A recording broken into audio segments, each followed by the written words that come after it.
जय श्री राम। आज के वीडियो में हम आपसे बात करने वाले हैं कि वर्ष 2022 कन्या राशि वालों के लिए किस प्रकार का रहने वाला है। गोचरीय स्थिति, ग्रहों का परिवर्तन, ग्रहों का मार्गी होना, ग्रहों का वक्री होना आपको किस प्रकार के फल देने वाला है 2022 में, उसके बारे में हम यहाँ विस्तृत रूप से चर्चा करेंगे। यह वीडियो कुंडली के अंदर चंद्रमा अगर कन्या राशि में बैठा हुआ है या आपका बोलता नाम कन्या राशि के अक्षरों के आधार पर है तो यह वीडियो आपके लिए है। इस वीडियो में हम मुख्य तौर पे बृहस्पति, शनि और राहु केतु जैसे बड़े ग्रहों के बारे में भी विस्तृत रूप से चर्चा करेंगे। उसके अलावा जीवन के अंदर मुख्य पहलू स्वास्थ्य, मान सम्मान, धन, आमदनी, प्रॉपर्टी, जमीन जायदाद, शिक्षा, संतान, लव रिलेशनशिप्स, विवाह, वैवाहिक जीवन, भाग्य, कर्म, लाभ, विदेश यात्रा, इन सब के बारे में हम यहाँ ग्रहों के आधार पर आपको जानकारी देने वाले हैं। तो सबसे पहले आप ये देखिएगा कि आपके सामने जो स्क्रीन पर है ये 2022 के जनवरी यानी 1 जनवरी 2022 का एक गोचर है। गोचर की शुरुआत हमने 1 जनवरी से इस प्रकार ली है। जब भी आप देखते होंगे वर्षफल कुंडली आपके जन्मदिन के आधार पर तय होती है। वहीं जैसे ही आपका जन्म होता है तो एक date of birth, time, place आपके पास आ जाती है जिससे आप आने वाले समय की स्थितियों को देखते हैं। उसी प्रकार से हमने ये जो डेट ऑफ बर्थ लिया है ये उस दिन का है कि ये एक वर्ष प्रवेश की कुंडली है कि ये 2022 जो नया वर्ष एक तरीके से शुरू हो रहा है उसके आधार पर हम क्या गणना कर सकते हैं, क्योंकि ये कुंडली आप कैसे भी बना सकते हैं। जैसे शपथ समारोह में लोग बाग कुंडली बनाते हैं कि किस समय शपथ ग्रहण की, शपथ ग्रहण का क्या समय था, उसकी डेट ऑफ बर्थ, टाइम लेकर उसके बारे में बताते कि इनका कार्यकाल कैसा रहने वाला। तो यही हमारा एक आधार होता है गोचरीय स्थिति को देखने का। तो आप स्क्रीन पर देख रहे होंगे प्लैनेटरी पोजीशंस, जिसमें वर्ष की शुरुआत में अगर आप देखेंगे तो आपकी राशि से तीसरे घर में केतु और मंगल का एक योग बन रहा है। साथ ही साथ राशि से चौथे घर में सूर्य शुक्र रहेंगे तो पंचम में बुध और शनि होंगे। तो छठे घर में बृहस्पति कुंभ राशि में होंगे, राहु भाग्य स्थान में विचरण कर रहे होंगे। अब पहले हम जानकारी लेते हैं थोड़ा कन्या राशि के बारे में। देखिए कन्या राशि काल पुरुष के छठे घर से भी इंडिकेशन लेती है। छठा घर जीवन में संघर्षों को दर्शाता है। छठा घर जीवन में आने वाली अड़चनों और परेशानी को भी दर्शाता है, क्योंकि संघर्ष होगा तो अड़चन परेशानी जरूर आएगी। यानी ऐसे व्यक्तियों का जो जीवन होता है वो इजी गोइंग नहीं होता, कहीं ना कहीं उनकी लाइफ में स्ट्रगल रहते हैं। यह एक पृथ्वी तत्व राशि है, यानी व्यक्ति बेस से जुड़ा हुआ है, जमीन से जुड़ा हुआ है, उसको कहीं ना कहीं ऊंच नीच की भी परख है। यह पृथ्वी तत्व राशि है तो मेहनती तो व्यक्ति है ही है, अपने भीतर बुद्ध के गुण लेकर रहता है, अपने भीतर व्यापारिक क्षमता, सोच समझ के भी यह गुण लेकर बैठा हुआ है। तो ये स्थिति तो अपने आप में बेहतर हो चुकी है। तो क्योंकि आपकी राशि के अंदर वो सारे गुण मौजूद हैं जो एक व्यक्ति विशेष में होनी चाहिए कि हाँ भी परिस्थिति कैसी भी है लेकिन ये वो व्यक्ति हैं जो जीवन में सफलता हासिल कर सकते हैं अपने खुद के बल पर। तो ये आपकी राशि का स्वभाव है। ऐसे लोग मैंने कन्या राशि वाले अपने जीवन में देखे हैं और शास्त्र में भी इसके बारे में पढ़ा है। अब मैं जीवन के मुख्य पहलुओं के बारे में बात करूंगा, जिसमें सबसे प्रमुख और सबसे मुख्य पहलू आता है आपका स्वास्थ्य, मान सम्मान। स्वास्थ्य और मान सम्मान हम कहाँ से देखते हैं? राशि विशेष से देखते हैं।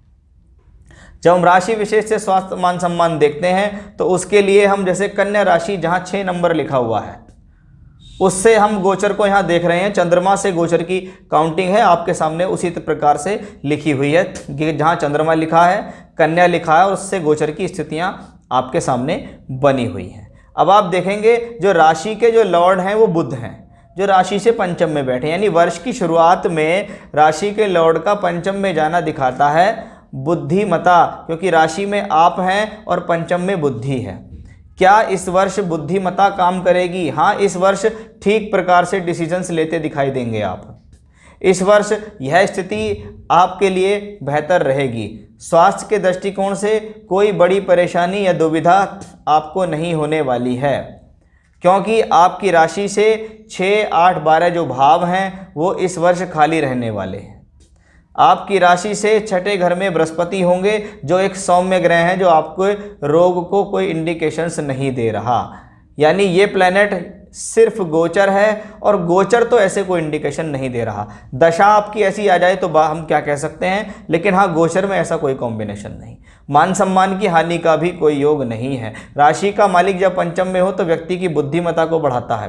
व्यक्ति जीवन में कुछ सीखने की इच्छाएं रखता है, व्यक्ति जीवन में कुछ आगे बढ़ने की इच्छाएं रखता है। उन्हीं सीख की वजह से, उन्हीं आगे बढ़ने की वजह से उसका जीवन में मान सम्मान भी होता है। अभी लोगों के सामने आप आते हैं कि हाँ भाई, ये व्यक्ति जीवन में कुछ ना कुछ सीखने की स्थिति रखता है, ये अपने आप को अग्रसर कर रहा है, ये अपने आप को आगे बढ़ा रहा है, ये व्यक्ति अपने आप को जीवन में सफलता की ओर धकेल रहा है अपनी मेहनत के बल पर। इसको हम ये कह सकते हैं। जब हम मान सम्मान की बात करते हैं, स्वास्थ्य की बात करते हैं, तो उसके लिए हमें बृहस्पति शनि को भी देखना पड़ता है, क्योंकि शनि कर्म है, व्यक्ति अपने कर्मों से महान बनता है। बृहस्पति आपके जीवन में पूर्व पुण्य को दर्शाते हैं, आपको ब्लेसिंग्स देते हैं। आपकी राशि से पंचम में शनि है, अच्छे हैं, अच्छी स्थिति में है, राशि के मालिक बुध के साथ है। बृहस्पति छठे में होंगे, थोड़ा बहुत संघर्ष करा रहे हैं बृहस्पति, लेकिन बाद में इनकी स्थितियां बदलेंगी जो आपके लिए बेहतर हो जाएंगी। तो स्वास्थ्य मान सम्मान की दृष्टि से ये कॉम्बिनेशन बेहतर यहाँ रहने वाला है। अब मैं प्रोफेशनली भी इसको हाथों हाथ देखना चाहूँगा कि व्यापार या नौकरी के उद्देश्य से ये स्थिति कैसी दिखती है। देखिए, व्यापार हो चाहे नौकरी हो, उसके लिए सबसे मुख्य ग्रह जरूर शनि तो आता ही है। शनि कौन है? कर्म कारक है, आपसे काम कराने वाले प्लेनेट है। व्यापार की समझ कौन देता है? बुध ग्रह देता है। सबसे पहले राशि से पंचम में शनि बुध का योग, यानी चाहे आप नौकरी के क्षेत्र में हो चाहे व्यापार के क्षेत्र में हो, बुद्धिमत्ता तो आपकी ठीक प्रकार से काम करेगी। बुद्धिमत्ता तो आपको जीवन में आगे अवश्य ले जाएगी। बुद्धिमत्ता के कारण आप जीवन में आगे अपने आप प्रगति करेंगे, अपने नए आयाम सेलेक्ट करेंगे और उनमें जीवन में आगे बढ़ेंगे, क्योंकि पंचम भाव से हम बुद्धि और योजनाएं देखते हैं। वहीं पंचम भाव से हम शिक्षा भी देखते हैं, उसके बारे में भी हम आगे और चर्चा करेंगे। लेकिन हम यहाँ, क्योंकि बुध यहाँ दशम के भी मालिक हैं, इसलिए ये जो स्थिति है ये स्वास्थ्य मान सम्मान के हिसाब से भी अच्छी है। तो वहीं दशम यानी कर्म स्थान, चाहे आप नौकरी में हो चाहे आप व्यापार में हो, दोनों तरीके से ये स्थिति अच्छी दिखाई देती है, क्योंकि शनि की पोजीशन भी अच्छी है, बुध की पोजीशन भी यहाँ अच्छी ही दिखाई दे रही है। दशम भाव के ऊपर कोई भी खराब ग्रह का प्रभाव नहीं है। और आप देखिएगा, छठे घर में बैठ के बृहस्पति दशम भाव को देखते हैं, यानी हर्डल्स को रिमूव करने का काम बृहस्पति का है। जीवन में आने वाली परेशानियों को दूर करने का काम जो है वो बृहस्पति का है, जिसको वह भली बाती करने में सक्षम है। तो ये सिचुएशंस आपके लिए बेटर हुई। वर्ष के शुरुआत में अगर हम देखें तो ये जो शनि बुध का योग बन रहा है और बृहस्पति का योग बन रहा है, इसको मैं अगर आपकी राशि से देखूं तो ये पंचम और छठे में बनता है। लेकिन इसको अगर मैं आपके 10th हाउस से देखूं, जहां से हम प्रोफेशनल लाइफ देखते हैं, तो दशम भाव पे उंगली रखेंगे तो दशम से अष्टम और नवम में दो प्लैनेट बैठे, शनि बुध का योग बन रहा है और बृहस्पति का बन रहा है। यानी राशि से अष्टम में अगर कोई भी ग्रह चल रहा हो, राशि से अष्टम का मेरा मतलब सीधा यहाँ प्रोफेशनल लाइफ को लेकर है। दशम भाव आपकी प्रोफेशनल लाइफ, आपके कर्मों को दर्शाता है। जब दशम से अष्टम में कोई ग्रह हो तो वह कहता है, क्योंकि ये पंचम बुद्धि स्थान है, ज़रूरत से ज़्यादा बुद्धि नहीं चलानी है, लोभ लालच नहीं करना है, अपने काम से काम रखेंगे तो जीवन में अच्छी खासी प्रगति करेंगे, धन कमाएंगे। क्योंकि शनि का संबंध यहाँ दृष्टिवत बुध से भी है, दूसरे घर से भी है, तो लाभ भाव से भी है। तो प्रोफेशनली और आय के दृष्टिकोण से ठीक दिखाई मुझे ये कॉम्बिनेशन दे रहा है। चलिए अब मैं बात यहाँ करूँगा एक मुख्य ग्रह बृहस्पति के बारे में। बृहस्पति के साथ साथ मैं चतुर्थ भाव चतुर्थेश, सप्तम भाव सप्तमेश की भी बात करूँगा, क्योंकि बृहस्पति वहाँ के कारक हैं। यानी ये जो विषय है ये बहुत ज़्यादा मुख्य हो गया। पहला, चौथे भाव का मालिक बृहस्पति, वहीं सप्तम के भाव का मालिक भी बृहस्पति, वहीं धन का कारक, संतान का कारक, भाग्य, कर्म और लाभ के कारक भी बृहस्पति हैं। अब चौथे घर का मालिक वर्ष की शुरुआत में छठे घर में दिख रहा है। व्यक्ति अगर ऐसे समय में मकान बनाने का प्रयास भी करे तो उसके काम नहीं हो पाते। व्यक्ति इस दौरान मकान बनाने के लिए लोन ले सकता है, लोन लेके काम करे तो हो सकता है, क्योंकि छठा घर ऋण के लिए जाना जाता है। वो इंडिकेशंस दिखते हैं। यदि आप थोड़ा सा सब्र कर लेंगे तो 13 अप्रैल 2022 को बृहस्पति देव कुंभ राशि से निकलकर मीन राशि में आएंगे, यानी आपका चतुर्थेश अपने से चौथी राशि मीन राशि में स्वग्रही होकर चलेगा। यानी वह समय भूमि, जमीन, जायदाद, प्रॉपर्टी, मंगल कार्य, वाहन सुख, घर का सुख, लग्जरियस सुख के लिए बेहतर है। अभी तो अपने आप पर संयम आपको रखना है, क्योंकि बृहस्पति कुंभ राशि में थोड़ा सा लंबा समय लेंगे और यहाँ से निकलने में इनको समय लग सकता है। तो ये सिचुएशंस आपके लिए है। ये बहुत मोटे तौर पे ज्योतिष है कि चौथे का मालिक छठे में होगा तो क्या होगा।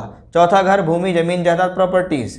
छठा घर रोग, ऋण, रिपु, झगड़े, झंझट, परेशानियाँ, यानी संभल के चलें, वाहन चलाने में सावधानी रखें, प्रॉपर्टी खरीदने में जल्दबाजी ना करें। झगड़े झंझट की प्रॉपर्टी आपको कोई दे सकता है, उसमें आप फंस सकते हैं, डिस्प्यूट्स हो सकते हैं आपके, उनका आपको विशेष रूप से यहाँ ध्यान रखना होगा।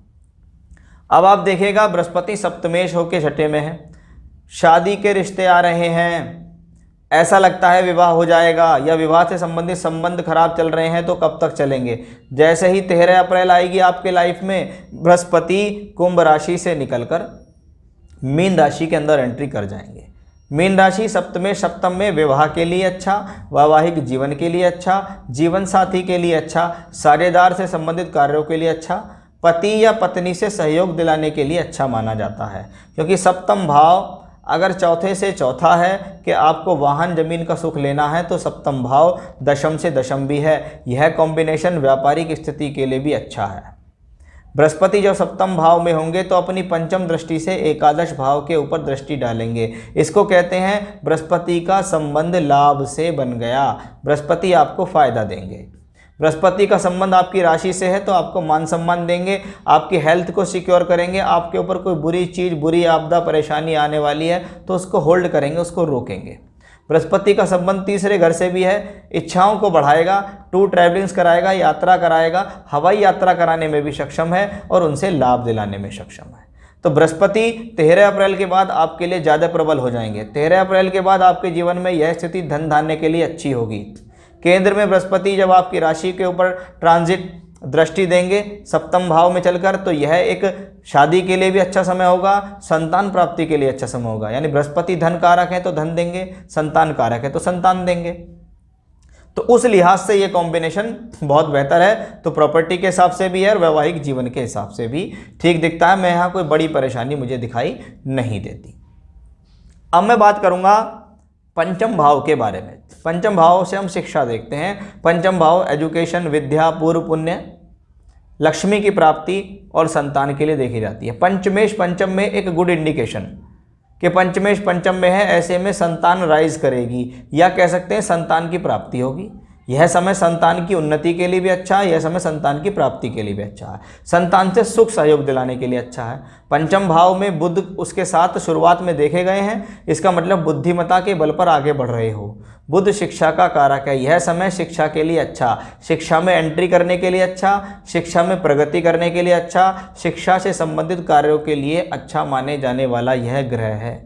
तो उस लिहाज से ये कॉम्बिनेशन अच्छा हुआ कि पंचमेश पंचम में है तो संतान देगा, पंचमेश पंचम में है तो शिक्षा कराएगा, एजुकेशन अधूरी है, आधी अधूरी है, छूट गई है तो पूरी कराएगा। ये कॉम्बिनेशन लक्ष्मी के लिए अच्छा है, क्योंकि शनि जैसा ग्रह जब पंचम भाव का अधिकार ले ले तो यह शनि यहाँ से बैठ के दृष्टि, पहले तीसरी दृष्टि सप्तम भाव पे आती है, जहाँ सप्तमेश बृहस्पति होंगे, सप्तम भाव पर दोहरा गोचर आ जाएगा। किस किस का? बृहस्पति का भी, शनि का भी। इसका मतलब है शनि की तीसरी दृष्टि जब सप्तम भाव के ऊपर आ रही होगी तो यह दर्शाने वाली होगी कि आपको ये कॉम्बिनेशन वैवाहिक जीवन के लिए ठीक है। वहीं बृहस्पति और शनि दोनों ग्रह मिलके अपनी दृष्टियों के द्वारा एकादश भाव को भी दृष्टि देंगे। शनि की 7वीं और बृहस्पति की 5वीं दृष्टि जब एकादश भाव पे पड़ेगी तो लाभ के अवसर बनेंगे, सोर्स ऑफ इनकम बढ़ेगा, पैसा आएगा, मल्टीपल सोर्स ऑफ इनकम भी आएगी, यानी आप एक से अधिक माध्यमों से भी पैसा कमा सकते हैं। वहीं आप ये देखिएगा कि शनि की सिचुएशंस दूसरे घर के ऊपर भी दृष्टि देती है। अब शनि का दूसरे घर पे जाना, पंचम से बैठकर मित्र की राशि तुला राशि को 10वीं दृष्टि से देखना भी यही होता है कि ये कॉम्बिनेशन आपको जीवन में लाभ देगा, आपको जीवन में धन देगा। वो धन आपकी बुद्धि के द्वारा आएगा, वो धन आपकी वाणी के द्वारा आएगा, वो धन आपके बोलचाल के माध्यम से आएगा। इसको कहते हैं पारिवारिक स्थिति से भी धन प्राप्त कराना। तो पंचम भाव से संबंधित सभी गुण, सभी स्थितियां आपके लिए तैयार हैं, यह आपको अच्छा फल ही देंगी। चलिए अब हम बात करते हैं आपके 2022 में धन और आय के स्रोतों के बारे में। देखिए, धन हमेशा दो जगह से प्राप्त होता है। पहला धन परिवार से मिलने वाला धन, ये सेकंड हाउस से देखते हैं क्योंकि सेकंड हाउस कुटुंब है। दूसरा धन 11th हाउस से मिलता है जहां से आपकी आमदनी होती है, लाभ होता है। लेकिन मैं सेकंड हाउस को भी धन का एक मुख्य स्रोत ही मानता हूं। क्यों मानता हूं? दूसरा घर आपकी बोलचाल को बताता है, आपकी वाणी को, आपकी वे ऑफ टॉकिंग को बताता है। वे ऑफ टॉकिंग जितनी बेहतर होगी, चाहे आप नौकरी में हो चाहे आप व्यापार में हो, वो आपके लिए अच्छा होगा। इसमें सबसे अच्छी बात क्या है कि बृहस्पति जैसा ग्रह छठे घर में बैठ के आपके सेकंड हाउस को 9वीं दृष्टि देता है। धन का कारक धन को देख रहा है। एक बात, शनि की 10वीं दृष्टि भी दूसरे घर पे, सेकंड हाउस एक्टिवेट हो रहा है। सेकंड हाउस को दो प्लेनेट, बड़े बड़े ग्रह शनि और बृहस्पति देख रहे हैं। इसका मतलब है कि ये वो कॉम्बिनेशन है जो आपके लिए लाभकारी है, ये वो कॉम्बिनेशन है जो धन में वृद्धि कर सकता है। तो शनि बृहस्पति ने ऐसा दिखाया, second house way of talking का है, बोलचाल के माध्यम से पैसा कमाने का है। धन के मालिक जो शुक्र हैं, वर्ष की शुरुआत में चौथे घर में बृहस्पति की राशि में ही ट्रांजिट करते दिखाई दे रहे होंगे। तो ये कॉम्बिनेशन भी अच्छा है कि भी आपके धन का मालिक, आपके भाग्य स्थान का मालिक शुक्र, दोनों के दोनों भाव के मालिक चौथे घर में चल रहे हैं। इसका मतलब है भाग्य इस वर्ष ठीक रहने वाला है, भाग्य के भरोसे काम अच्छे होने वाले हैं, धन आपके जीवन में रहेगा। वहीं दूसरी तरफ मैंने लाभ भाव का भी जिक्र करा। लाभ भाव का मालिक चंद्रमा हर 2.25 दिन में बदलता है, लेकिन इसके स्ट्रॉन्ग तौर पे देखें तो आप देखिएगा कि शनि की दृष्टि सीधी 11th हाउस के ऊपर आ रही है। वहीं साथ ही साथ बृहस्पति जब 13 अप्रैल को ट्रांजिट करके मीन राशि में आएंगे तो वो भी अपनी पंचम दृष्टि से 11th हाउस को देखेंगे, यानी 11th हाउस के ऊपर डबल ग्रहों का एस्पेक्ट होगा।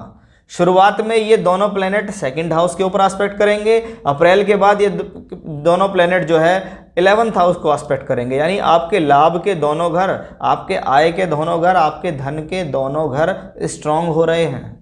दोनों प्लेनेट अपने आप में मजबूत हो रहे हैं। तो ये धन और उसके हिसाब से भी प्लेनेट अच्छे हैं। मंगल को देखिएगा कि मंगल ग्रह तीसरे घर में वर्ष के शुरुआत में है, स्वग्रही है, साथ में केतु भी है, हिम्मत को बढ़ा रहा है ये प्लेनेट, हिम्मत नहीं टूटने दे रहा है ये प्लेनेट। उसके बाद जैसे जैसे मंगल का ट्रांजिट आगे चलेगा आपको कुछ ना कुछ मजबूती तो देगा। देखिए, जब तक मंगल यहाँ चलता है तो कोई दिक्कत नहीं है, लेकिन जब मंगल धनु राशि के अंदर आएंगे, जिसको कह सकते हैं 26 फरवरी से 7 अप्रैल का जो समय है, मंगल अष्टमेश होकर चौथे घर में चलेंगे, वो समय थोड़ा सा पारिवारिक अशांति को दर्शाता है। वो समय थोड़ा सा परिवार के अंदर कुछ कलह या आपको कुछ छोटा मोटा हेल्थ इश्यूज दे सकता है, थोड़ा संभल के उस दौरान चलने की ज़रूरत है। फिर मंगल उच्च के होंगे, फिर मंगल छठे में 7वें में आएंगे, तो ये परिस्थितियाँ आगे अच्छी होंगी। थोड़ा मंगल चौथे घर में जब आएगा वो आपके लिए थोड़ा सा ज़्यादा अच्छा नहीं माना जाता है, इसको मैं यहाँ ये कह सकता हूँ। अब शनि के बारे में थोड़ा सा बात कर लेते हैं। देखिए, शनि लगभग 2.5 वर्ष तक एक राशि में रहते हैं, लेकिन कभी कभी वक्री होने के कारण इनका समयकाल बढ़ जाता है। 29 अप्रैल 2022 को शनिदेव मकर राशि से निकलकर कुंभ राशि में प्रवेश कर जाएंगे, जो कि राशि से छठा घर होगा। राशि से छठे घर का मतलब है कि प्लैनेट का अपने से छठा, राशि से 6, 3 या 11 में अशुभ ग्रह आए तो पराशर जी कहते हैं यह योग अच्छा होता है, क्योंकि व्यक्ति के मेहनत करने की क्षमताएं बढ़ जाती हैं, हम इसको ये कह सकते हैं। तो चंद्रमा से यानी आपकी राशि कन्या से छठे घर में शनि आएंगे, बहुत अच्छा रहेगा, इसमें कोई भी डाउट नहीं है। लेकिन 12 जुलाई 2022 को ही शनिदेव फिर से कुंभ राशि से वक्री होने की शुरुआत कर देंगे और वापस मकर में रहेंगे, और अंततः दिसंबर तक भी शनि वक्री होकर इसी राशि में रहने वाले हैं। इसका क्या मतलब है?